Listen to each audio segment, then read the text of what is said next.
Fathers day everyone. ఈరోజు father's day ఎప్పుడు ఎక్కువ సెలబ్రేట్ చేసుకోవాలి, ఇప్పుడు కూడా సెలబ్రేట్ చేసుకోవట్లేదు. ఎక్సెప్ట్ పిల్లలు లేకపోతే వైఫ్ చెప్పడం తప్ప.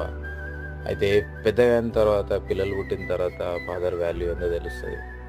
నిజంగా ఈ ప్రతి ఒక్కరికి అమ్మ అంటే ఇష్టము. కాకపోతే ఫాదర్ ఆ లవ్ పొందడంలో కొంచెం వెనకబడుతూనే ఉంటాడు ఎప్పుడు.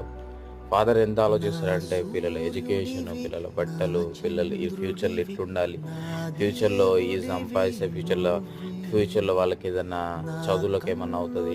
ఇట్లా చాలా లాంగ్‌గా ఆలోచిస్తాడు. ఫాదర్‌కి ఎన్ని బాధలున్నాయో ఎవరు తెలవదు. మామూలుగా చెప్పుకోడు. వాని ఫైనాన్షియల్ స్ట్రెస్ ఏందో చెప్పుకోడు. నిజంగా ప్రతి ఫాదర్‌కి సెల్యూట్ చేయాలి కదా! మన గురించి కూడా దేవుడే ఎంతగా ఆలోచిస్తాడు కదా దేవుడు, ఒక ఫాదర్ లాగా. సో, ప్రతి ఒక్క ఫాదర్‌కి చేతులెత్తి దండం పెట్టాలా. Happy father's day everyone.